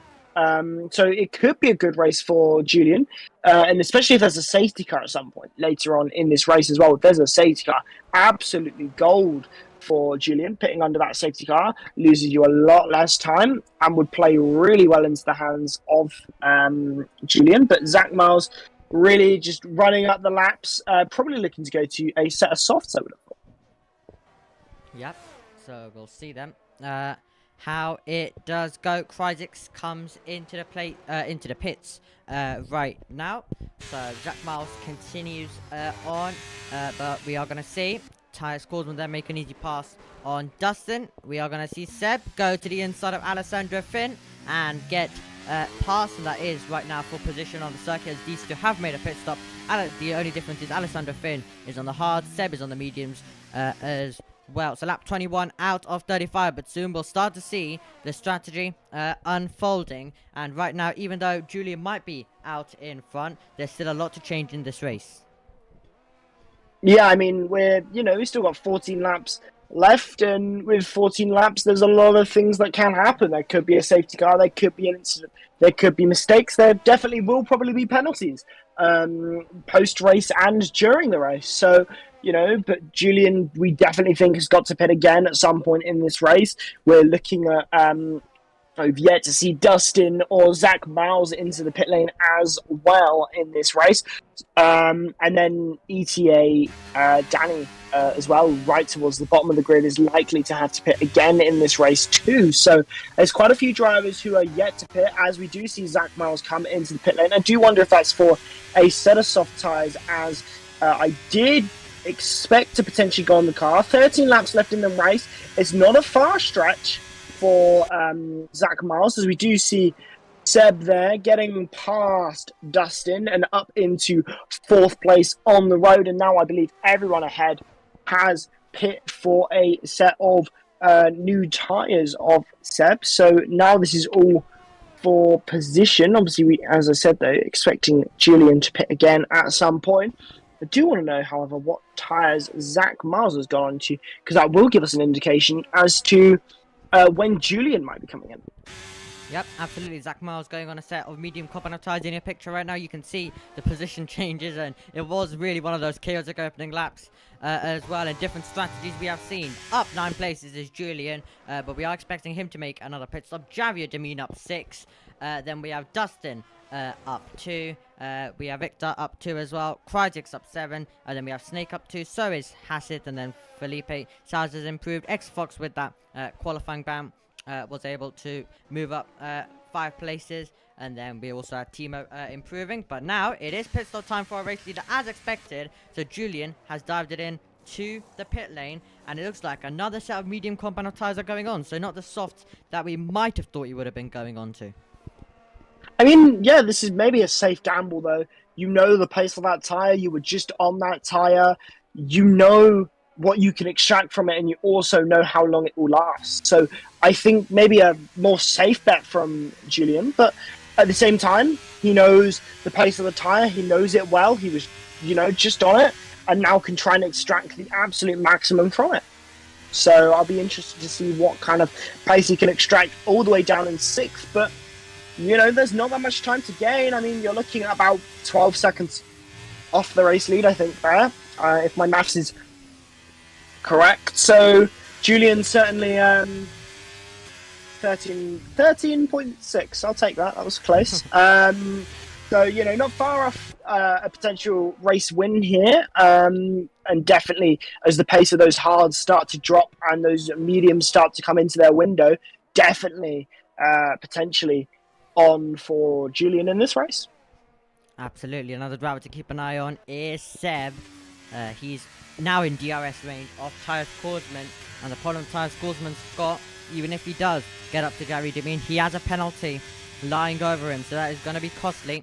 But definitely Julian, he showed brilliant pace in his first stint. I think it's definitely possible we could see something magical from him again. With what we saw in the in the second stint, of course, I should say, the second stint after he pitted, it was absolutely brilliant pace. So he just needs to deliver more of that, and we'll see how he gets on. So definitely a chance for a good result here for Julian. Yeah, I mean, obviously it's easy as a driver. Once you're familiar with the sort of pace that you've got, once you're familiar with the lap times you're setting, it's much easier to deliver that lap after lap and continue to deliver that lap after lap than it is to change to a much faster tyre and immediately get a competitive lap time. You see it quite a lot when a driver starts on the hards or starts on the mediums and then goes to the soft.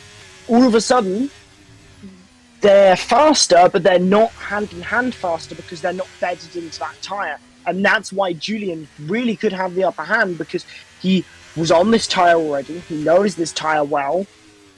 He's bedded himself into it already. So now it's just about doing what he did before and getting those good lap times in. And as I said, definitely a contender and already caught up to Victor, and likely to overtake down the same straight that Tias Korsman just got overtaken by the other Ferrari. And literally on cue. Yep.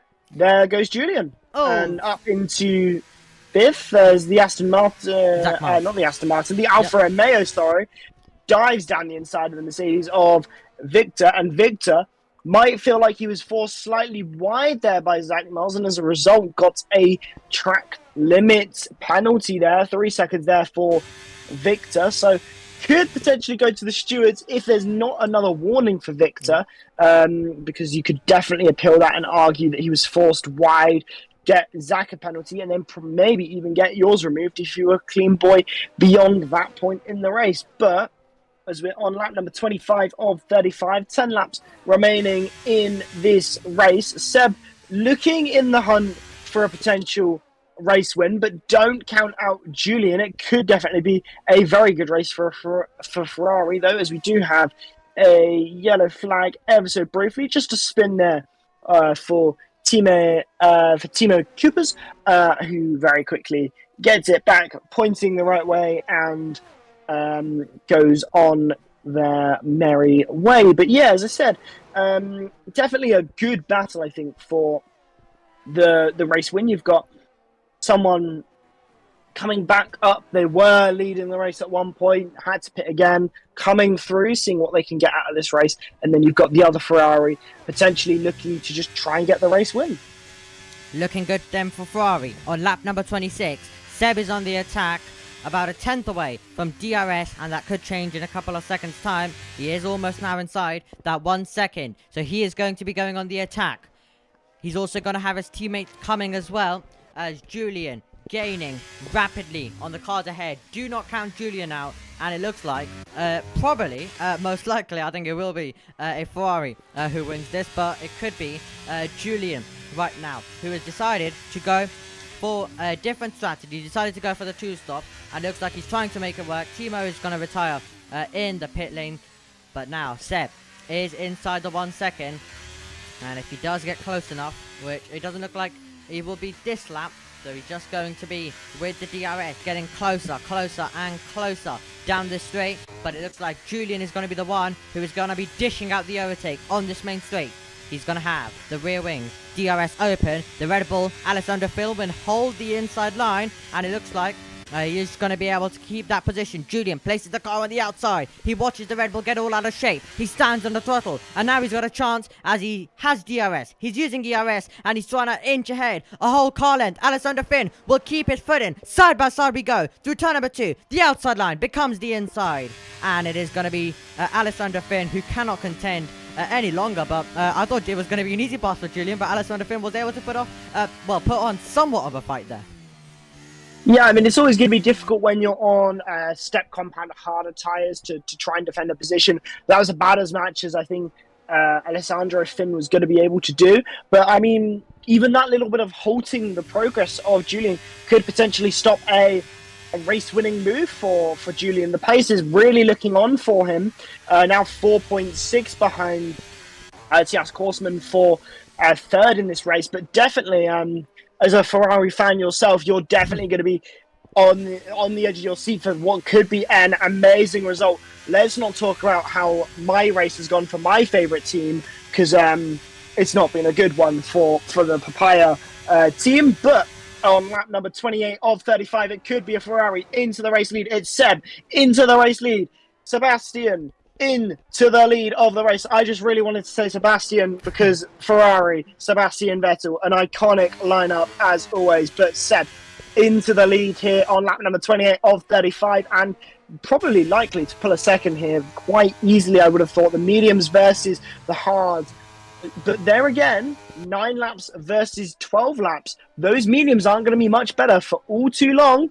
So definitely Julian has a real shot at this when you look at the fact his tyres are 4 laps fresher than Seb's. Absolutely. So Seb was able to get through there. Julian now is going still on the attack. He's now got Tias Korsman ahead as well, but Javier Demin just has to make sure that he can stay inside the 1 second. But we did get a change for the lead there, as you said. Seb was able to make the move, and I think last season the F6 commentators even said here comes Sebastian Vettel when he was making a move on lap 1, I believe, on the Kemmel Straight at Spa last season. So yeah, definitely we always love to say Sebastian as well. But yeah, great to see Ferrari is doing well, at least in something. However, in these type of series, I'm commentating over it, so I don't really like to support anyone. I just like to hope that it goes well for all of the drivers. But yeah, it is great to see Ferrari doing well, at least in something. And also they've gone a bit different with the strategy, and it's working at this stage. So I think Julian, it'll be interesting to see. That's the man we have to really be focused on as well, to see how he's gonna be able to get through. He's got to try and get past Tias Korsman though as soon as possible, and give himself enough time to get past Jared Demin and Seb, as it looks like we've had a retirement. Marco is retired in the pit lane. Yeah, I mean, this is absolutely a massive gamble from Ferrari. I mean, if you look at real life Formula One, Ferrari are known for their wonderful strategies, but today it very much has been Ferrari's day in terms of the strategies. I mean, Julian still gaining incredibly. I mean, he's gained about 4 seconds over the last 3 laps, I believe, and is now already into the DRS there of Tias Korsman, really looking on for the Ferrari of Julian. It's just a matter of, is there enough lap to take the race lead, or is it going to be a case of a second place or maybe even a third place? But first of all, you've got to get past Tias Korsman to get into third place, currently within the 3 second, and nothing worth fighting for Tias Korsman, deciding this is not my battle, this is not worth fighting, I am not going to keep this position, I'm just going to let you through and run my own race, knowing that I got to try and keep the gap behind me as opposed to keeping you behind, because I'm only going to lose time battling with you. But Julian, with 2.2 seconds to gain to the crown front and 5 laps to do it, is definitely looking like it could be on for a Ferrari 1-2 potentially. But at the minute, a 1-3 and a good solid haul of points for the team, but definitely looking for a better result. I think if you're Ferrari and wanting Ferrari to do well, you'll be screaming for Julian to continue catching. And this is going to be a real nail-biter right to the end. This is absolutely incredible stuff. Julian is gaining on the top 2. It's one Ferrari in the lead who is going to be on the defensive against Jared Demine. The other Ferrari is about to come on the attack right now as well. Tias Korsman not doing anything to fight. Remember, he's got a 3-second penalty, so he's also trying to keep the gap to Zach Miles above 3 seconds. That's his concerns over there, so we'll keep an eye on what goes on in that battle. But Julian getting closer to DRS, and this is a man who made an extra pit stop, and now he's appearing. You can just see the leaders going past, and he is very, very close now to getting inside the 1 second, and it looks like he will have enough time. But is he going to be able to get the move done on Javier Demine? That is going to be crucial, because obviously Javier Demine will have the DRS as well, but Javier Demine is sticking right now onto the back of Seb, so he's also going to have a chance on the hard compound of tires as the mediums start to fade away and the hards get better, maybe in the last lap or so. So anything is possible, but this is absolutely phenomenal to see. And Julian, we can currently see the gap is 1.1 second. You might even end up getting DRS on the going on to the next lap. You can see now it's 1.0, but this is absolutely incredible stuff by Julian, who is making it work. And now you can see the gap has been closing every time we've made our way through the corner. Take a look at that. We've had that camber angle for a few laps, and it's just been getting closer and closer. And now it's got to a point where he is inside now the 1 second. So 3-car battle for the win here in Budapest, with 2 Ferrari drivers on the mediums, 1 Aston Martin driver on the hard compound of tyres, and Julian has gone massively different with the strategy. Now let's see, is he going to be able to make it work? He's got a few laps remaining to do so. Yeah, I mean, I do wonder if maybe Seb's trying to help his teammate out a little bit, and maybe has been trying to hold up the Aston Martin ever so slightly through the corners to try and benefit the team. You've got to remember, F1 is a team sport, and although these drivers want to win the championship themselves, they want to benefit each other wherever they can, because ultimately the team result is a large part of what matters here. We take the constructors, we take the drivers, and both are very important for, well, just everything here at PSGL. So I do wonder if potentially Seb's been thinking, I could get my teammate involved here and get a few extra points for the team. Wouldn't that be nice? And absolutely, Julian has just been absolutely rapid every single lap here. You know, the opening lap, gaining 4 positions from, 5 positions from where he started, all the way up to 4th on the opening lap after all of that contact and incident right at the start of the race.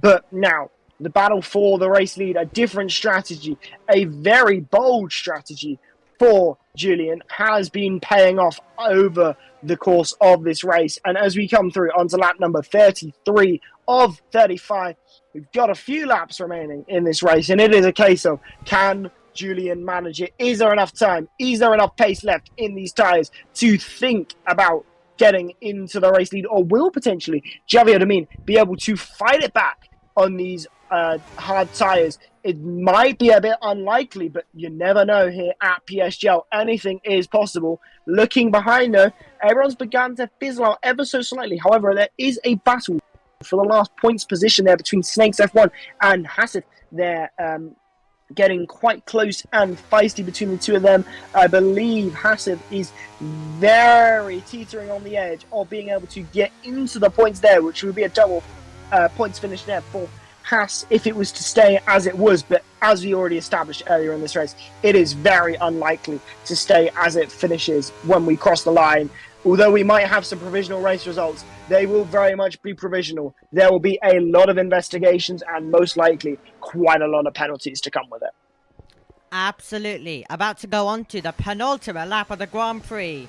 And does Julian have an attack this time around? You can see not the best exit as well, making his way through. Can he even keep the car in a straight line? He's fighting it all the way through the final corner. On to the penultimate lap we go. We still don't know who is going to take victory. Can Javi Demin have a go? He's just making sure that he is wide in the mirrors to Seb. Julian's got to make sure that he also gets close as well if he wants to have a chance. But it right now looks like Javi Demin is going to try and do it right at the end of this Grand Prix. Yeah, I mean, Javier, I mean, he's on the hard tyres, which is, it's a step harder, but that means they go that bit longer. And it seems like the mediums, certainly in the hands of Seb, have fallen off a little bit, which might have been part of why he was trying to back Julian into Javier Amin in the hopes that Javier Amin would fall susceptible to Julian, and then Julian could pull Seb along and, help keep that solid result for both Ferraris.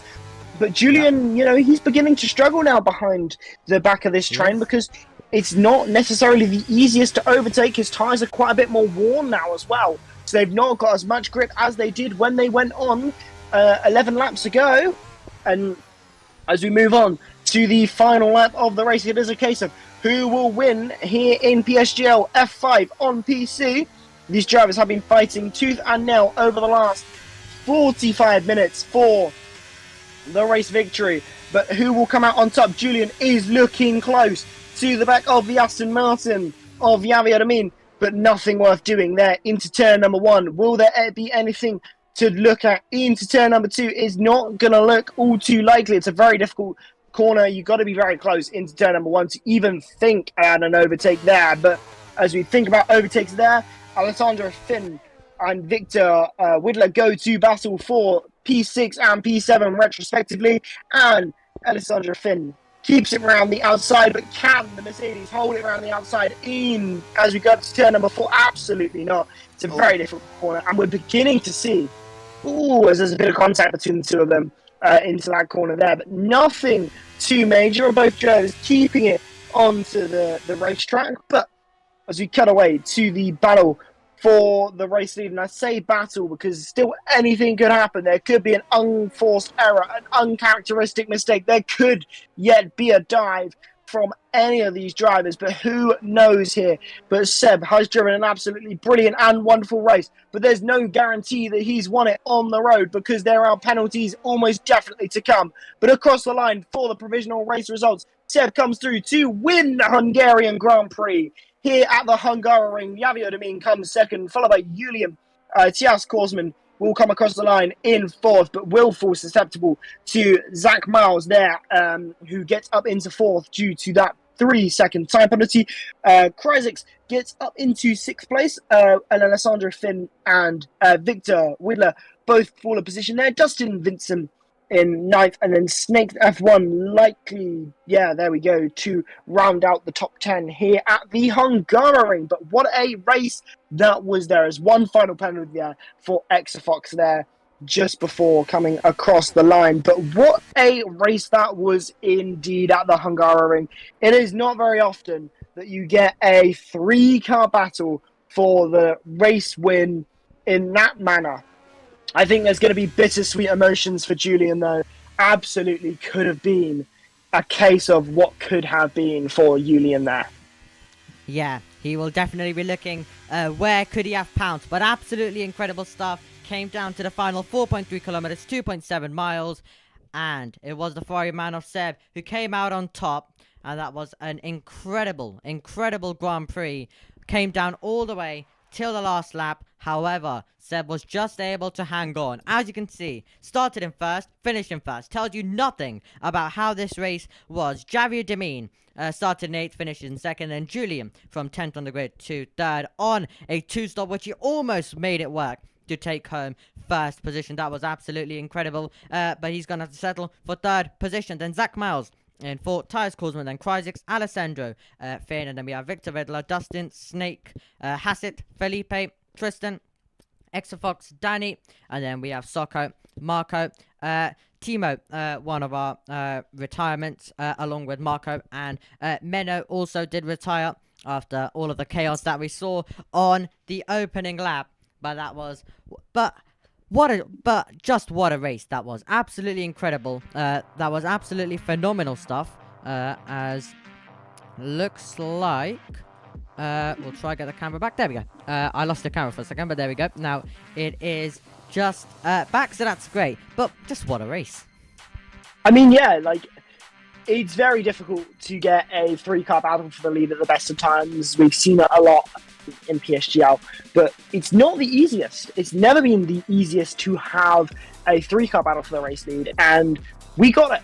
And that was a phenomenal battle. Both Ferraris were very much in the hunt for that potential race win, and the Aston Martin really came back there at the end. We weren't expecting it. I kind of called it, that I thought once Seb got into the lead, it'd be quite easy to extend an advantage. You got those few laps younger tyres, but we knew that it wouldn't be too long until they started to fall off. And they did start to fall off quicker than I think maybe the drivers were expecting, and it meant that they lost the time, they lost the pace, and it meant that the Aston Martin was actually able to catch back up, claw its way back into this battle for the race win in a way that we weren't necessarily expecting. You know, Julian behind was closing as the Aston Martin was then closing up to Seb again, and it meant it was a really interesting dynamic, because at no point could you call who was going to win that race. Just because Seb was leading on that final lap didn't mean that was going to be how Seb finished that lap. It was so close the entire way through. There was phenomenal battles throughout. That was an amazing race. Yeah, absolutely incredible. I'll see if we can speak to any of the drivers, if any of them do want to come on. However, that was as expected, very, very long as well for everyone, with obviously that major delay. However, we promised you great action, and even after the whole long waffle show we had, we were able to get the action, and it was absolutely brilliant when we got it. Yeah, I mean, no surprise. I did say that we time traveled from the future to just delay this race, knowing how great it was going to be, to give you guys an absolutely amazing reward. And what a race that was. Such an amazing race throughout, battling constantly, drama, action, contact between some drivers. There was just everything you could possibly want. We didn't need a safety car in that race because the drivers were so close. They were fighting so hard. There was just no need for it. You know, even if a safety car had happened, it would have just bunched everyone up, would have made it even more exciting. But I think if it had become a bit more exciting, I might have collapsed. Yeah, it was another level. That opening lap, though, one of the most frantic ones I've ever seen. Doesn't look like any of the drivers would like an interview, which is fine. So we'll just quickly run you through everything that is going to happen in the next few weeks in PSGL. Well, nothing is happening next week. We'll fully let you enjoy Vegas in that one in real life. However, then we, as I said many times in this stream, then the week after we'll be back for our own Las Vegas Grand Prix as well. So we'll see that how that goes. So we're gonna have a break week, and then we'll be back for Vegas, then Austria, Monza, Singapore. Then we go off for the Christmas break, and then we do the second half of the season in a sprint to the end with Spain, Miami, Silverstone, and ending the season under the lights in Bahrain. But that was absolutely incredible, that race there, and I think we've seen some great racing in all three races. So I think definitely Las Vegas, with how powerful the DRS is, the drivers are going to have to bring a lot of tactical games into play there. Yeah, I mean, the tactics at a track like Vegas is going to be quite honestly insane. It's a difficult circuit. It's not an easy one, and the corners don't necessarily lend itself to overtaking, but those long straights really do. And those long straights are going to be where we see a lot of overtaking, a lot of, I think, 3, maybe even 4 wide moments, I think, potentially there as well. It's definitely going to be one to keep an eye out, one to watch very heavily, one that I think will be absolutely amazing fun for everyone. Cannot wait to head there in a couple weeks' time. I mean, the break week, very much appreciated. My voice box still hasn't recovered, I think, from my return to casting. It was only a few weeks ago that I thought, maybe I'll apply to PSGL after meeting the head of comms here. But here we are, and after 3 weeks of, quite honestly, incredible, hectic racing and a lot of note-taking, the amount of notes I've made over the last few weeks has been quite honestly insane. But to take this break now and come back for what can only be described as a very unique and challenging circuit of Vegas will be absolutely amazing, and I cannot wait to get there in a couple weeks' time. Yeah. But Hungary's been phenomenal, so has Qatar, and so has the season opener in Japan. Okay, so I think that is going to wrap it up then here from Budapest, and then, as we mentioned, Las Vegas coming up, and we've already had a lot of action. The walls are going to be very close, so I think we could definitely get some more. Thank you if you have waited with us, even with that lobby delay, to watch the action. Hopefully, it was worth the wait, and we want to thank you all for joining us. Before we go, we're going to have a quick word also coming in from our sponsors, but we want to thank you for joining us, and make sure you join us next time in 2 weeks' time when we return in Las Vegas. Goodbye. Goodbye.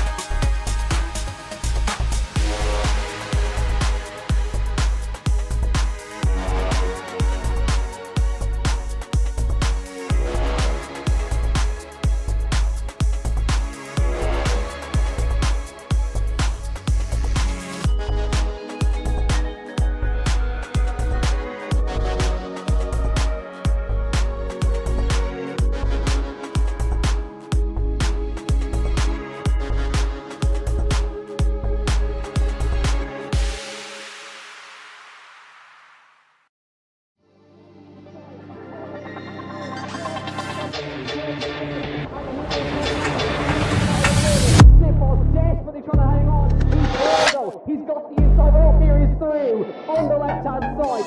Hooks the apex, gets on the power nicely, and that is job done. Jarno Opmeer now to the last couple of corners now. His finest drive, his greatest drive, and he's done it at the Circuit of the Americas. He returns to the top step of the podium. Once again, the ghost is back. Jarno Opmeer wins the US Grand Prix in a stunning Grand Prix.